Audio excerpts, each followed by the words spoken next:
my pleasure to introduce to you our webinar speaker today, Dr. John Bach. Dr. Bach is one of the nation's foremost clinical experts on non-invasive mechanical ventilation for individuals with FSH muscular dystrophy and other neuromuscular conditions. He's a professor of neurology and medical director, Center for Non-Invasive Mechanical Ventilation at Rutgers University in New Jersey Medical School. I want to welcome Dr. Bach, and now you have the floor. All right, well, we'll get started right away. There's a lot of information, and I'm happy to be able to give you this information. FSH is a condition that is really wonderful to treat because you guys, when managed properly, never need tracheostomy tubes and should never really have severe respiratory problems. They're virtually always preventable. So non-invasive respiratory management for FSH. When everyone with FSH pretty much has winging of the scapula, and some people, although it's called facial scapulohumeral, many people don't really have facial muscle weakness for many, many years, if ever. And there are several types of FSH muscular dystrophy. There's an adolescent variety, but most people have the adult onset variety.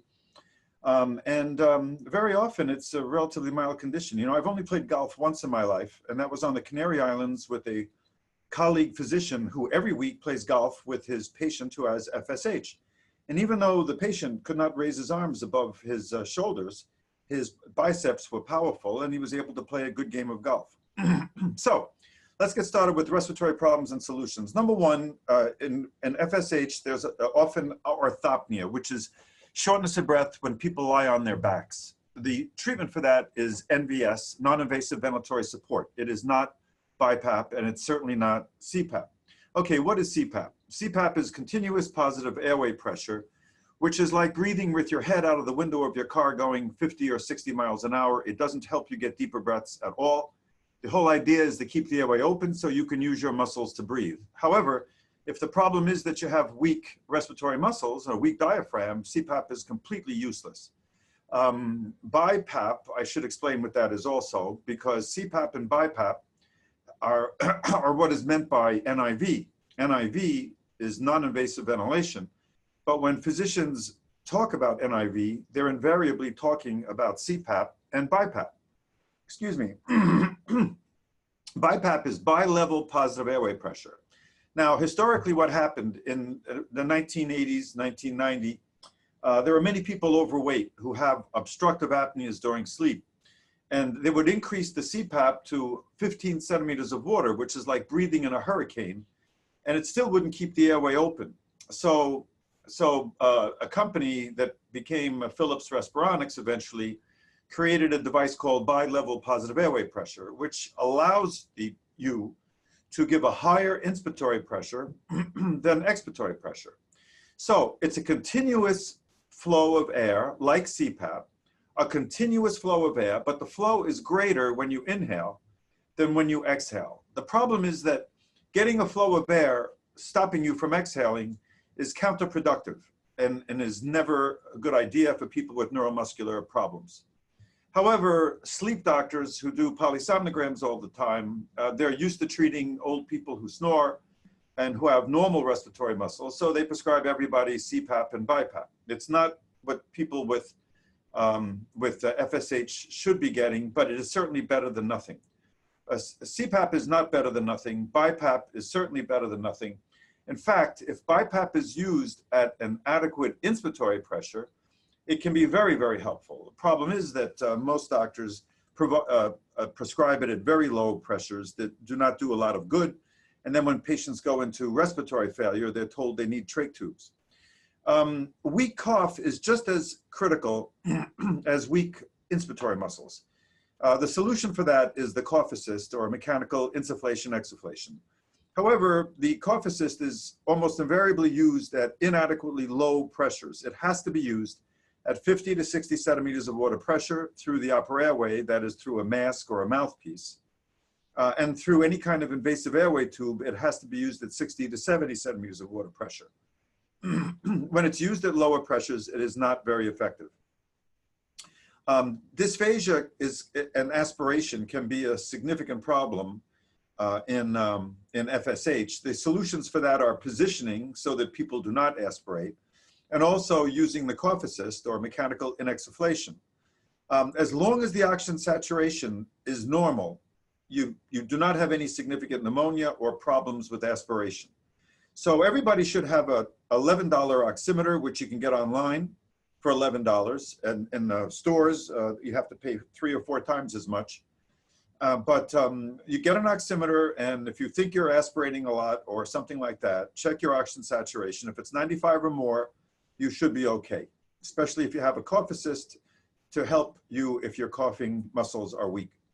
Bloating can be a problem in FSH.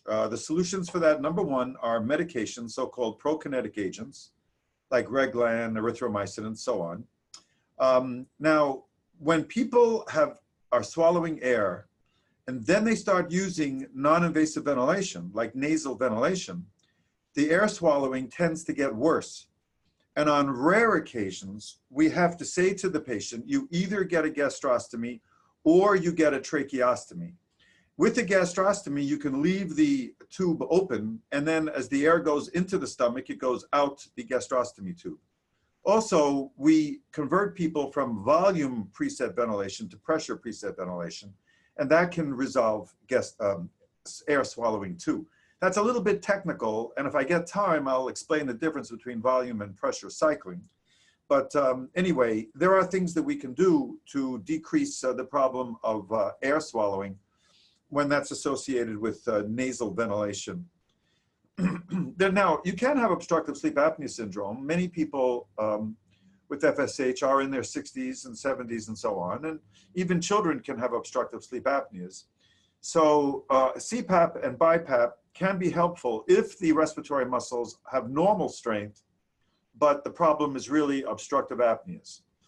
And hypoventilation is really the main problem, especially when we sleep, because when we sleep, we don't recruit all of our breathing muscles, and our drive to breathe is depressed when we sleep. That's why the carbon dioxide tends to go up when we sleep before it does when we're awake. When that happens, you can get symptoms of tiredness and drowsiness and morning headaches and so on, decreased appetite, decreased libido, and difficulty concentrating, other symptoms.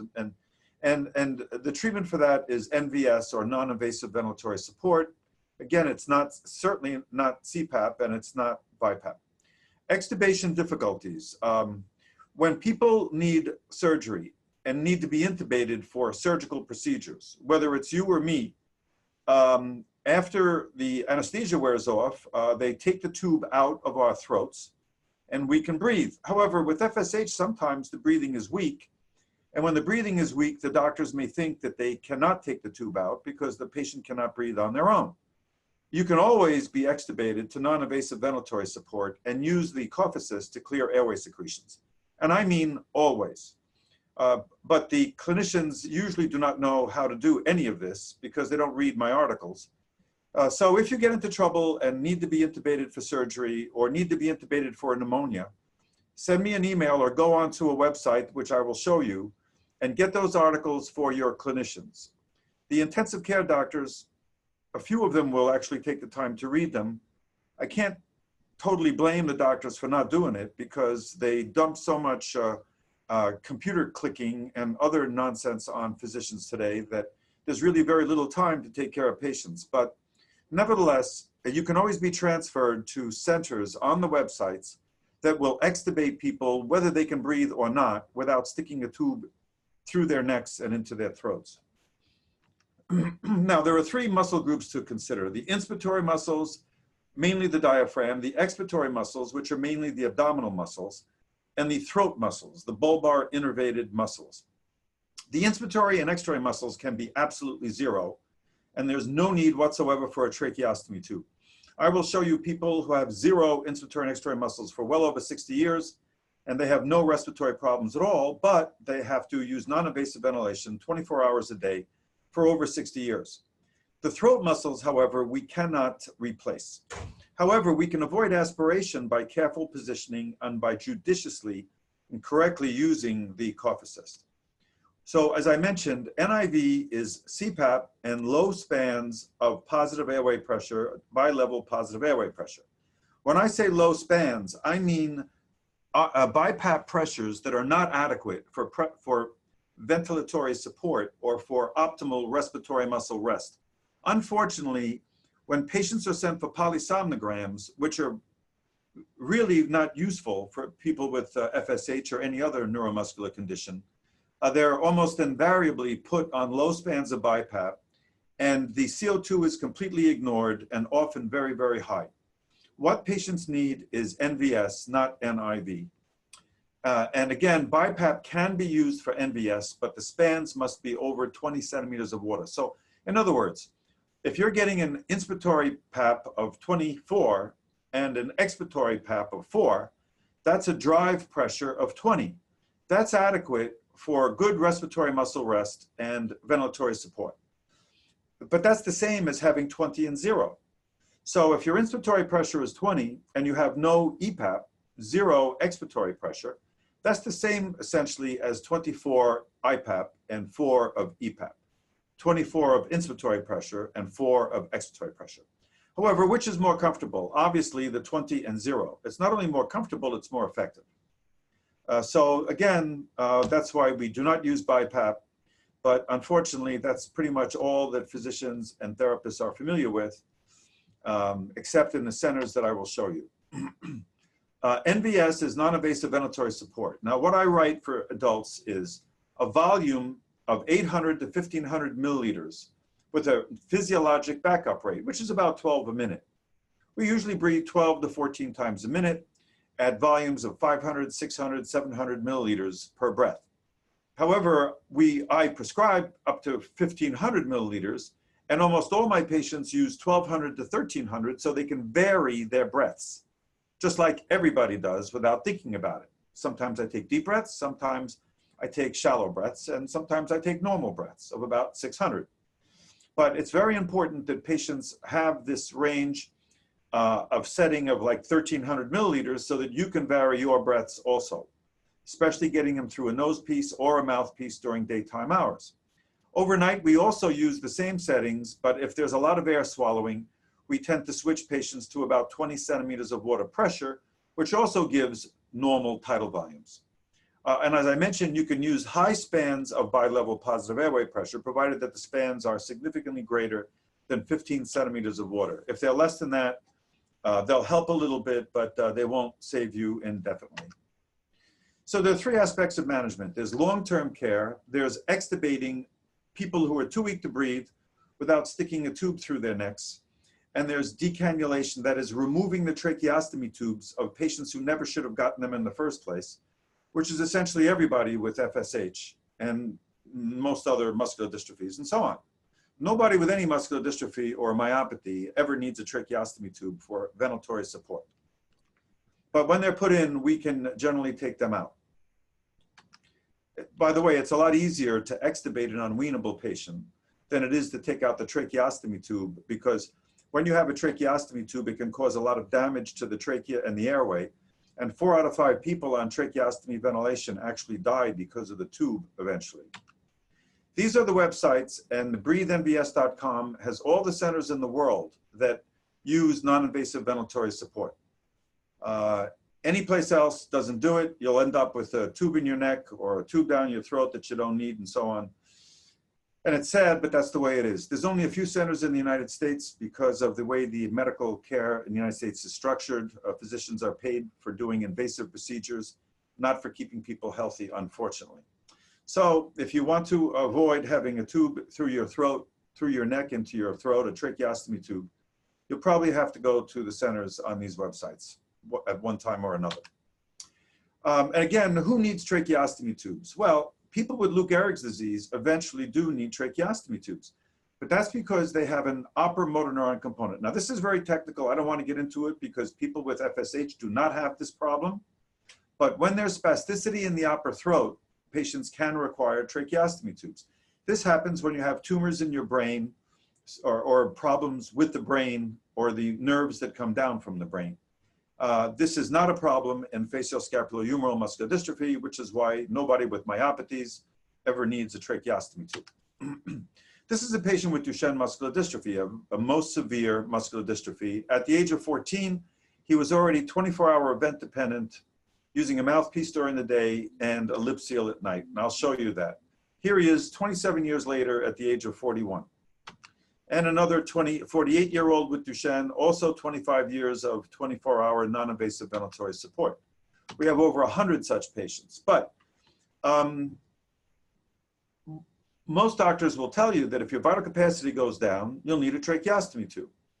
Well, these boys here, have no bulbar muscles at all.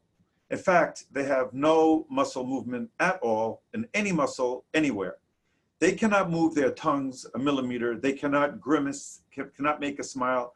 They cannot open or close their eyelids at all, but they can move their eyes left and right, and this way they can indicate yes and no. 22 years ago, I told the parents of the boy, the older boy, that if he didn't have a tracheostomy tube, he'd be dead within a year. That was 22 years ago. Well, that's what they are like now. They've had zero vital capacity since they were small children. They have been 24-hour event dependent since 4 months of age, but they cannot use a mouthpiece because they have no lip movement. So they use nasal ventilation. They will never need tracheostomy tubes, even though they have absolutely no throat muscle activity, no muscle activity anywhere except a tiny little bit of movement of their eyes. They also have nasogastric tubes because their parents refused gastrostomy tubes. So the nasogastric tubes do not really interfere with their nasal ventilation, which they've now been on for 22 years. I also told the parents of this little boy with a terrible disease called Wernicke-Hoffmann's disease 22 years ago, 23 actually, that he would be dead within a year also if he didn't have a tracheostomy tube. And now he's 25 years old, using nasal ventilation 24 hours a day, and he doesn't have a tracheostomy tube, and he will never have a tracheostomy tube unless I retire. And he cannot find anybody else who will help him. So how long can you use non-invasive ventilatory support before needing a tracheostomy tube? Well, for polio patients, it's already over 60 years. Our polio patients now, 24 hours a day, 64 years with no tracheostomy tube. Duchenne patients over 30 years, including patients now who are 56, 52, and 50 years old.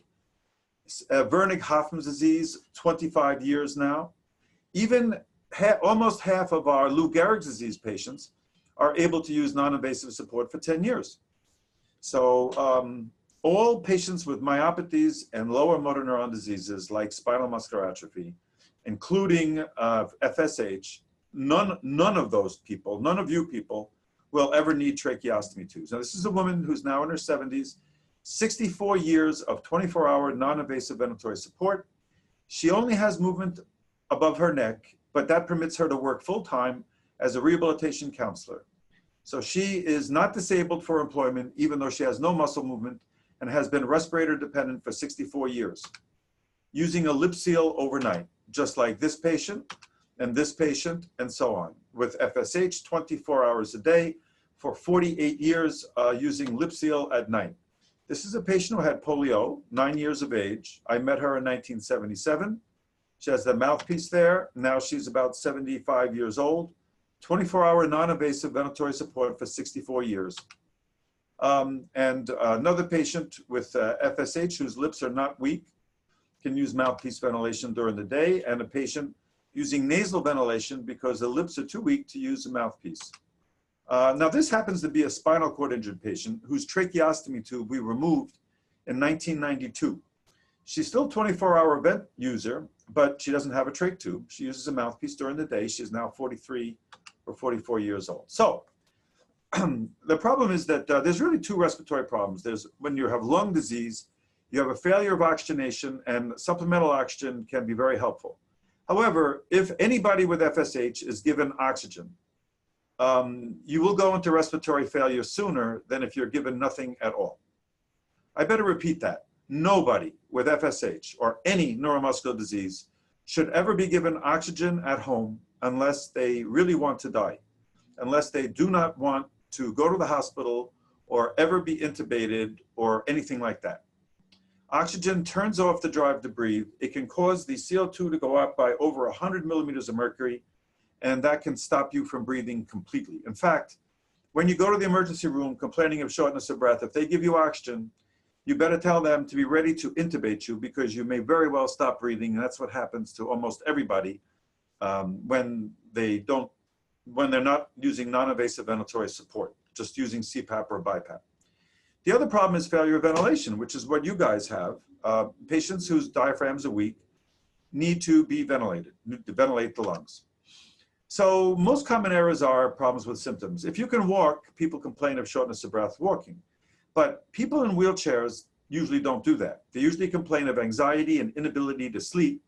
And you can't sleep because the brain knows that you don't use all your breathing muscles when you sleep, and your drive to breathe is decreased. So there's a risk of stopping breathing if your vital capacity is low and you're not using non-invasive ventilatory support.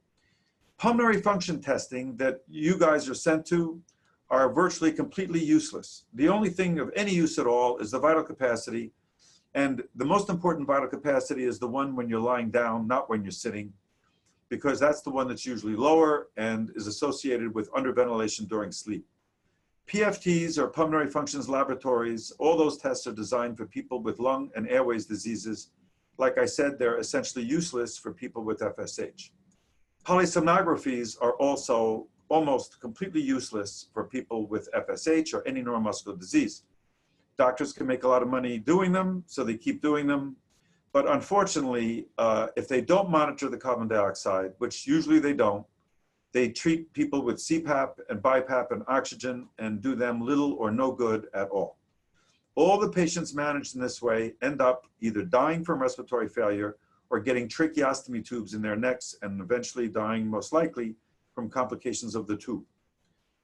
We monitor sleep too, but only oxygen saturation and carbon dioxide levels, which we can monitor non-invasively and painlessly in your home.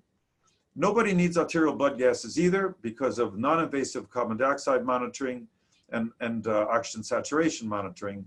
Like I said, nobody with FSH should ever need a tracheostomy tube. And if you have them, you should come here. We can evaluate you to remove them. If it hasn't been too much damage to the airway, we can probably get the tube out for you. And you'll be safer without them for many reasons, which I will explain. There's also over-reliance on airway suctioning. Even if you suction through a tracheostomy tube, over 90% of the time you cannot get the left mainstem bronchus because the trachea divides into left and right sides, and the catheter virtually always goes into the right side. So 84% of pneumonias are in the left lung for that reason.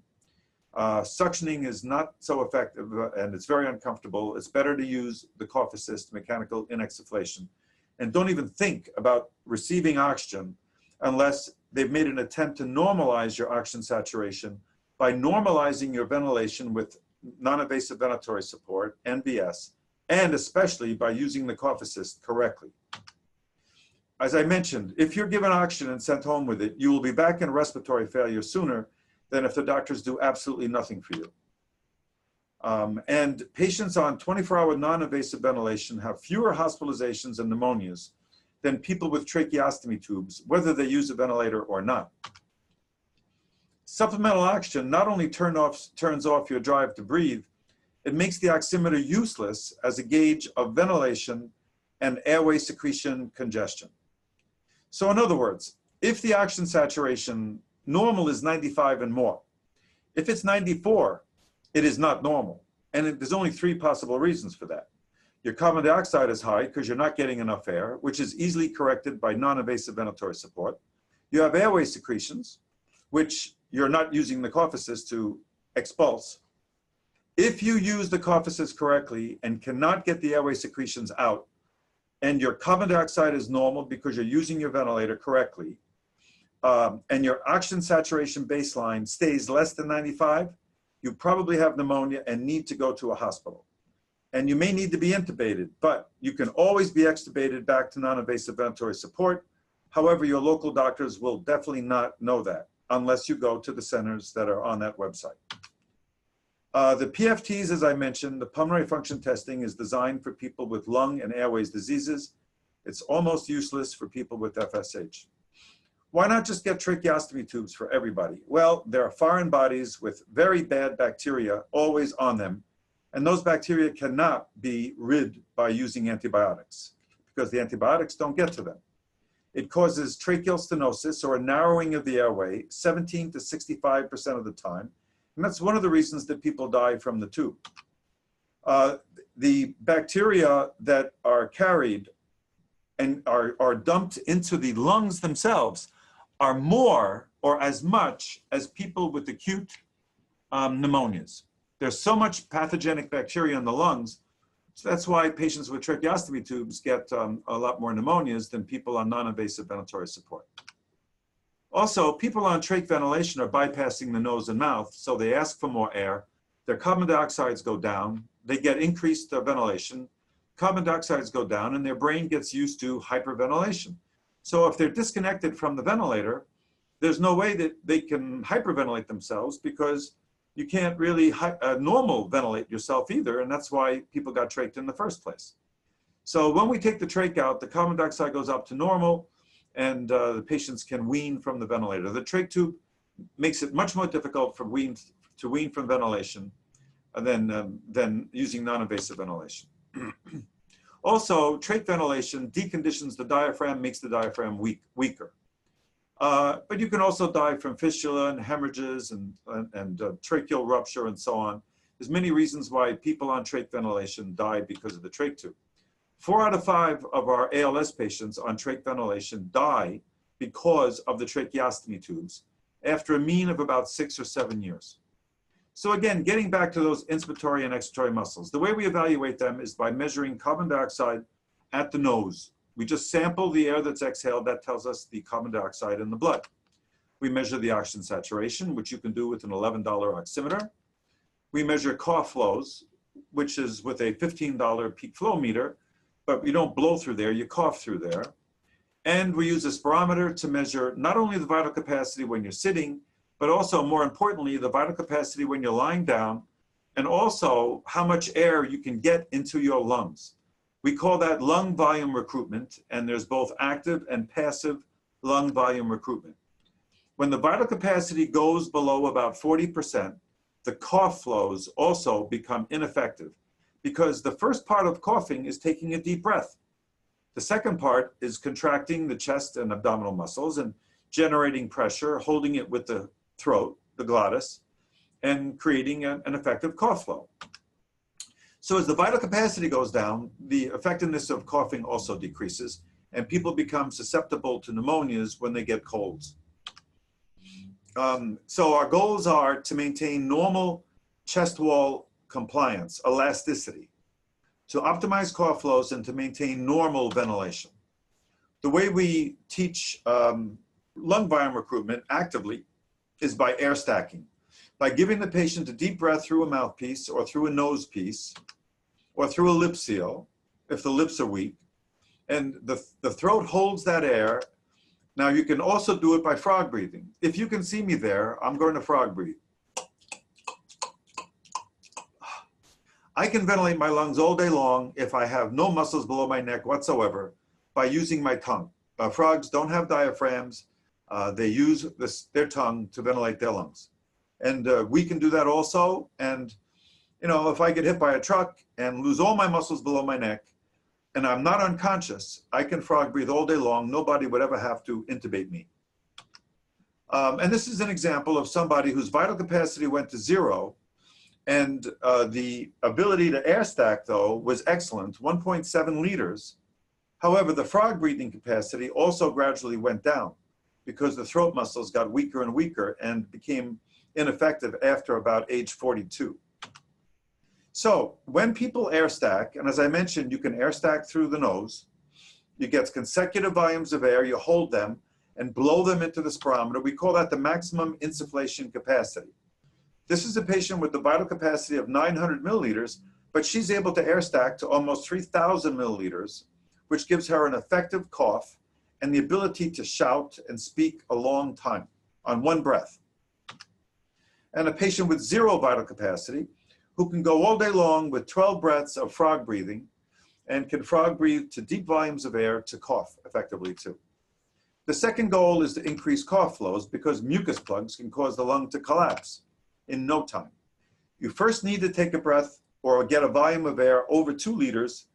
Then you need to compress your chest wall and abdomen, and the glottis opens and you cough. So, and we cough into the peak flow meter and measure those cough flows. However, if the vital capacity is low, the patient first air stacks, then we press on the belly to compensate for the abdominal muscles, and we measure that flow. And that flow is usually much greater than unassisted cough flows. And this, if I had to show one image why we never need to use trach tubes, it's this one. Because with effective assisted coughing, even without a cough assist, we can make the cough flows sufficiently effective to avoid pneumonias and so on. And the cough assist by Philips is a wonderful device. There are now at least 8 companies that make these things, although most of the other companies they're not available in the United States yet. But this machine is actually somewhat better than the others because it allows you to trigger the machine yourself if you like to. But I like it because it tells you the flow of air you're getting. So here, for example, the peak cough flow, they call it, is 223 liters a minute. And that's a good cough flow. However, they're only using 40 to minus 40, which is not good. Generally, the flows are higher at 50 or 60 centimeters of water. And this is a patient who's using, you can see a big mucus plug came flying into the mask, into the lips there by using the cough assist. And a patient who's able to use it on her own. Now, this fellow who I'm sure you will recognize, the day after I told his family that we would have his trach out and get him off the ventilator, he was in our institution, but he felt that he would likely be cured in 1 year by raising enough money. And so he didn't opt to have his trach tube out. He definitely did not need a trach tube. We could have easily taken it out. He would have only needed nighttime ventilation. However, he traveled everywhere with the cough assist, which he used through his tracheostomy tube. It's important to understand that it's extremely important to use the cough assist through the tracheostomy tubes if you unfortunately happen to have them and do not want them out or cannot get them out, so that you can clear both the left and right airways.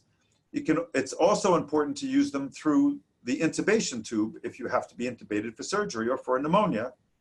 And of course, it's important to use through the nose and mouth if you have a cold. And he recognized how much more effective it was than suctioning, and so traveled everywhere with it. And again, you have to use it at high pressures, not the way it's normally used. Finally, we want to maintain normal alveolar ventilation because of these symptoms. When patients have symptoms, they need nighttime NVS. Don't bother using CPAP or BiPAP if you don't have any symptoms. But if you do have symptoms, high spans of BiPAP or better, NVS is more important and more effective. And what we do is we put our patients on it at night at those volume settings, as I mentioned, 800 to 1500 milliliters. But as people get weaker, they start using it, and again, they're using it through the nose usually, or sometimes through a lip seal, overnight. But then when they stop it in the morning, they may get short of breath because their diaphragms have gotten weaker as they get old. And then they continue to use nasal ventilation for an hour or two during the day. At that point, we usually switch them to a mouthpiece. Or they'll use a different type of nasal prongs or something like that. And eventually they may use it 24 hours a day, like our polio patients who have been using it now for over 60 years. The ventilator, when used properly, that is NVS, is like a pickup truck. The horse is weak, and if the horse is weak, it can collapse. That's like acute respiratory failure. The ventilator, when used correctly, is like a pickup truck that rests the horse so that you're stronger during the day. And again, CPAP and low spans of BiPAP will not do this. So I recommend against BiPAP, use a portable ventilator. The LTV is good because you cannot use BiPAP with it. When I prescribe NVS, often the local companies in other states think I'm talking about BiPAP. But if I use the LTV, they cannot use a BiPAP with this machine.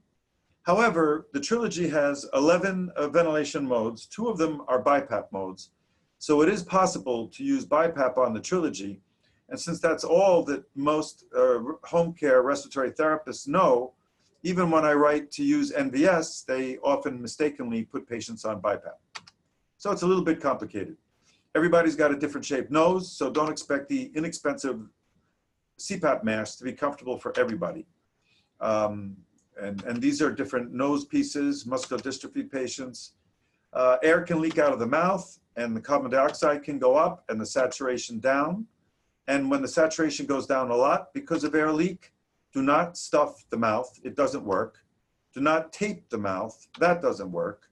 Ventilate through the mouth or ventilate through an oral nasal interface. That's nasal prongs with the lip cover. It is essentially a closed system like a tracheostomy tube with an inflated cuff, but there's nothing in your neck or throat. And it corrects your ventilation. That's why my patients never need tracheostomy tubes. Mouthpiece ventilation was first described in 1530 by the Italian physician Paracelsus, who used his chimney bellows to inflate his patients with respiratory problems and many of his dead patients.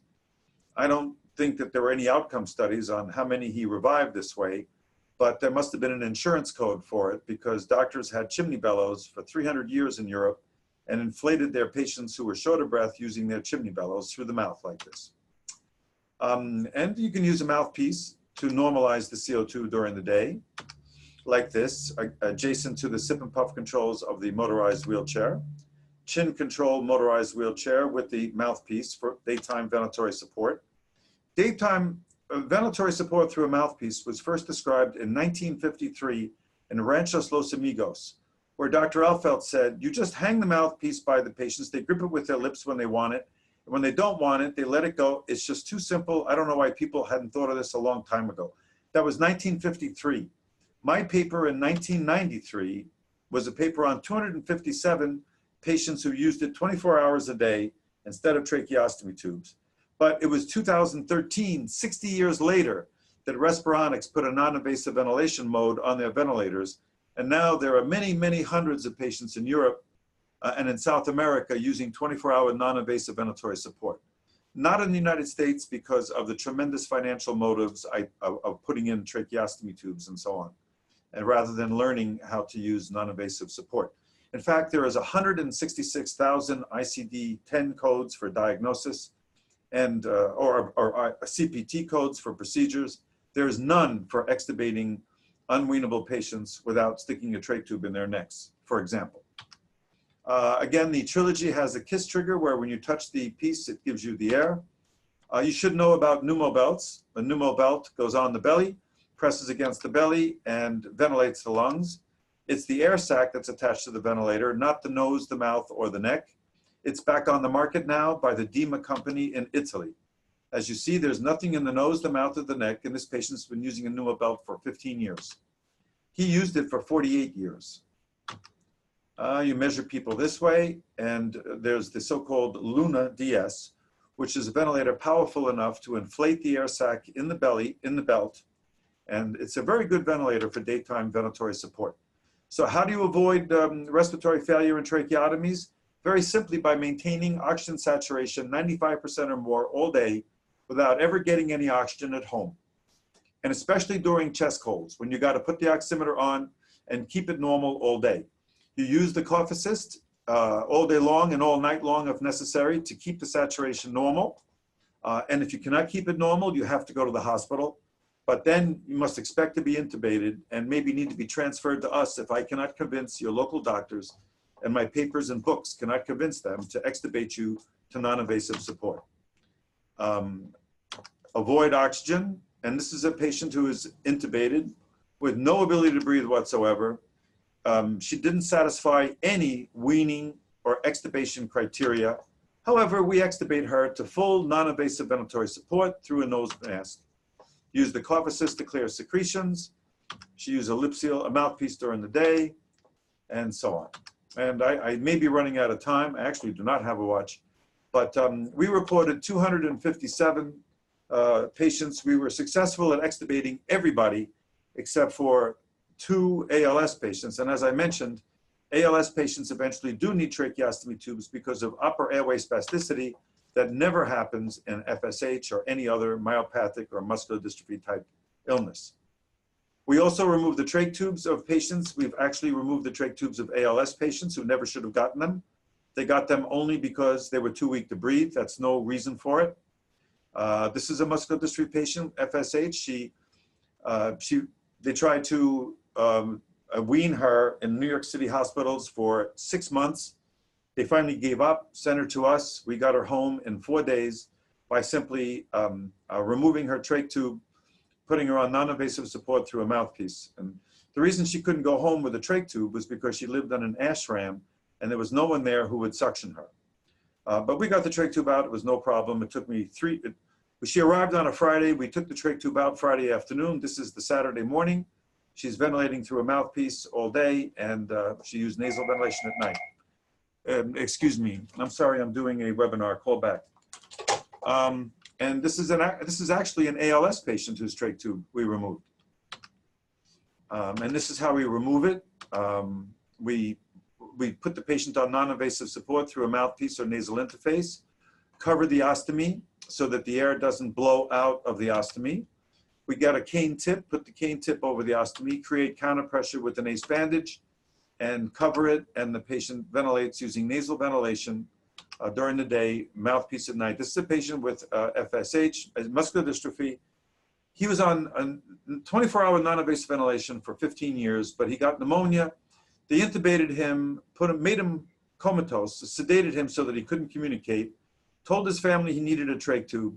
He got a trach tube. When he woke up, that week he came to us, we took the trach tube back out, put him back on non-invasive ventilatory support. In the outpatient department. We don't need to put people in the hospital to take their trach tubes out. And many, many centers do this. All the centers on that website have sent people here to learn how to use non-invasive support instead of invasive tubes.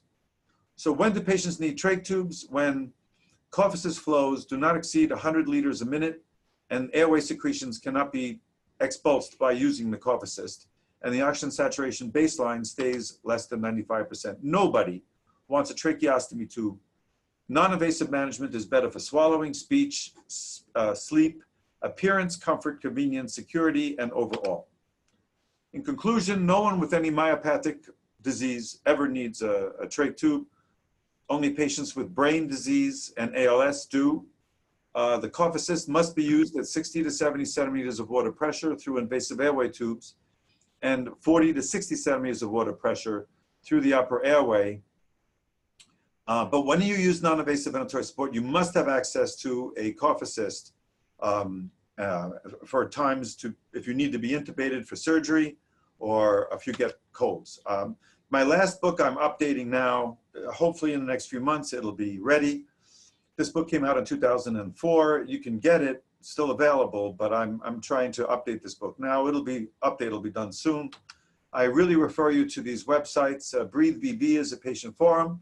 Breathe NBS has all the centers in the world that avoid tracheostomy tubes for patients and use our methods. And also the information about comparing outcomes of invasive versus non-invasive management. Okay?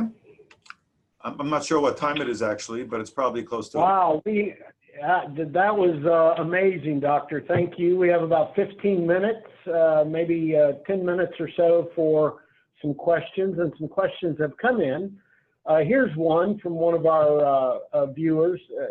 They said, I was diagnosed with obstructive sleep apnea around the same time I was diagnosed with FSH. I was started on CPAP, which was not effective, eventually was prescribed ASV. Is that not an effective machine for me? I never heard of ASD. That means atrial septal defect. That's actually a heart problem. That doesn't make any sense. But let me tell you this, everybody is told they have obstructive sleep apnea. And that doesn't mean you don't have obstructive sleep apnea. The problem is that when you do a polysomnogram, they titrate away the obstructive sleep apneas by using BiPAP, but they ignore the carbon dioxide. So there's something called an apnea-hypopnea index. Sometimes the apnea-hypopnea index from obstructive apneas, for example, can be 30 or 40 or 80. And it can go down to 0 using BiPAP. However, the carbon dioxide can still be 60 or 80. and you can still have symptoms of underventilation.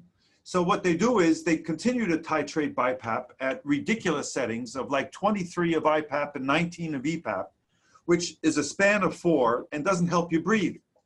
So the sleep doctors usually do not understand any of this. If they just shut off the EPAP and gave you 25 and 0, you wouldn't have any obstructive apneas, and it would give you deeper breaths. It would give you the deeper breaths that you need to normalize your carbon dioxide, just by using inspiratory pressure of 20, 25, 30 centimeters of water and 0 EPAP, no EPAP, no PEEP. Hope that answers your question. Yes. Another question, do all FSH patients eventually develop respiratory problems? This individual has a niece, age 26, early onset, that currently does not have respiratory problems. The answer to that is everybody eventually develops respiratory muscle weakness. 25% of healthy people in nursing homes over the age of 70 die from pneumonia because very young children and very old people, their coughing muscles get very weak. They can't get deep breaths, their chest and abdominal muscles weaken, and they get pneumonias in large part because their cough is not effective and no one has given them a cough assist to avoid pneumonias. So the answer to your question is absolutely, but the same is true for everybody, including you and me. Now, of course, if you've got a neuromuscular condition, it's likely to happen sooner, where you need help getting deeper breaths and help coughing. But it's not possible to predict when, and people should be checked in centers that do what we do. In other words, non-invasively monitoring the carbon dioxide, the vital capacity and the spirometry and cough flows every year, or even every 5 years, depending on what your function is right now. Unfortunately, there are only a handful of centers in the United States that do this. There are virtually none. In fact, the Muscular Dystrophy Association put out a pamphlet where they pointed out that in only 22% of visits do they even discuss respiratory problems, and in virtually none of their centers do they monitor respiratory muscle function. And this is in 100, 200 Muscular Dystrophy Association clinics in the country. The ALS clinics are generally just as bad, and for FSH, it's also a disaster. You really need to monitor the carbon dioxide and the spirometry for every single patient visit every year in everybody with a neuromuscular condition. Thank you. Here's one. My daughter is 32, has been intubated for 3 years. She has infantile onset. Can she be weaned? And if so, who should we go for the non-invasive information if they live in Michigan? Well, I told you the only centers are on breathenvs.com. Now, when you say intubated, I don't think that's what you mean. You probably mean that she has a tracheostomy tube. With a tracheostomy tube, you'd have to go to a center like ours where we would evaluate her for trach removal. But we do not wean people to remove their tubes. We remove their tubes, and then by removing the tubes, they wean if their vital capacities are 250 milliliters or more. The vital capacity can easily be measured through the tube, but not by going to a pulmonary function testing laboratory. You have to go to a clinic where they know how to do it, which are only the clinics on the websites. Probably you mean she's got a tracheostomy tube, not intubated. She'd have to come here. Very few other centers in the United States would even think about removing a tracheostomy tube if she does not wean, and we would take her tube out whether she weans or not, because we know that patients wean after we take the tubes out. Usually they wean to nighttime non-invasive ventilation. Great, thank you. Another question, I'm 33-year-old woman, wheelchair bound since age 20, infantile FSHD. Slightly decreased vital capacity, but no major respiratory problems so far. It's been suggested that I use inexsulation, you say that better than I do, to keep the respiratory muscle function as a stretching exercise for muscles. Would you suggest it? It sounds like your doctor is pretty good. Yes and no. See, this is the thing. If your throat is strong and you can air stack actively, you do not need the cough assist for the deep breaths. However, if you cannot hold a deep breath because your throat is weak, then you can get deeper breaths by using the positive pressure on the cough assist. So the answer is, it depends. If you can air stack without using to the same deep volumes of air that you would otherwise get passively by using the positive pressure on the cough assist, then you don't need to use the cough assist. On the other hand, if you cannot air stack, then you definitely should use the cough assist. Now, the cough assist is kind of expensive. You can do the same thing with an ambu bag, what we call a manual resuscitator. You can take the volume of air, but you block the exhalation valve so that the air goes in and you cannot exhale. You send another volume and you cannot exhale, and you can do that. That bag is $30. The cough assist is $5,000. You can get the same passive lung volume recruitment by using a simple ambu bag and not even having a cough assist. What you really need the cough assist for is for coughing when you're sick. You don't need it for lung volume recruitment. You either air stack or you can use an ambu bag like I explained. Great. Another question, 44 years old, had difficulty going to sleep for a few years now. The only way they can go to sleep is to put BPAP and take sleeping pills. Would NVS help me stop taking sleeping pills and fall asleep normally? You definitely have to get off those sleeping pills because it's turning off your drive to breathe.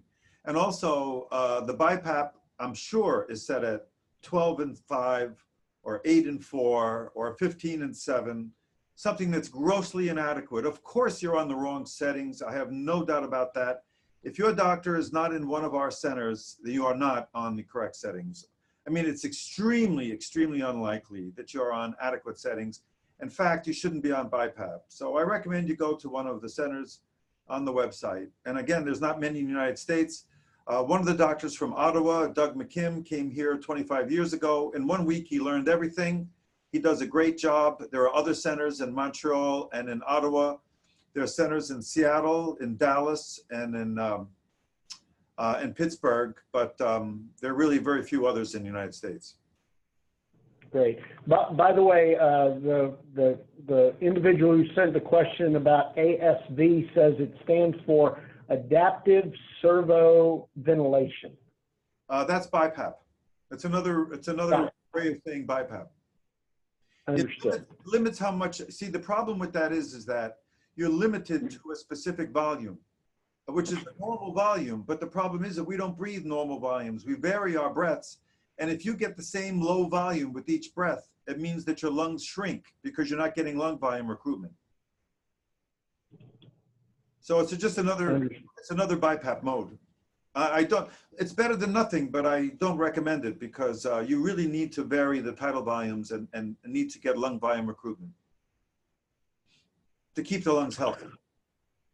Got it. Well, if you need a BiPAP, is it time to ask for a cough assist too? Do they go hand in hand? When your cough flows are less than 300 liters a minute, you need to have access to a cough assist. Now, the cough flows are assisted or unassisted. You know, spontaneous unassisted coughing may be 200 liters a minute, but if someone gives you an abdominal thrust, it may be 320. So it depends on how much help you have at the house. And it's got nothing to do with whether you need BiPAP or not. First of all, nobody needs BiPAP. You should be using NVS. But if you need ventilatory assistance, let's just say that, because you're symptomatic and you need to use something to get deeper breaths overnight, it doesn't mean that your cough is weak. They're two different things. That's why cough flows need to be measured. And if the cough flows, like I said, are under 270 to 300, you need access to a cough assist. I mean immediate access, because you can get pneumonia in 1 or 2 hours if you get airway secretions you can't cough out when you have bronchitis. Now, the home care companies won't give you a cough assist until the insurance companies approve it. That can take 4 days, and by that time, you'll be in respiratory failure with a tube down the throat, with 10 doctors telling you you need a trach tube.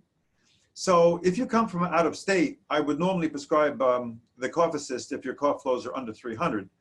But if you use our local companies, they will get you the cough assist because they know that I will cover them with a prescription for when the insurance companies eventually do approve it. So it's a little bit complicated. When you're sick, you need the cough assist immediately, but many people don't need it. You don't need a cough assist just because you need ventilatory assistance during sleep. Thank you. Go ahead. Because the respiratory muscles, the inspiratory muscles are weak, but you can breathe to a normal CO2, but the expiratory muscles are weak also, most people actually need access to the cough assist before they need nighttime ventilation. Most people.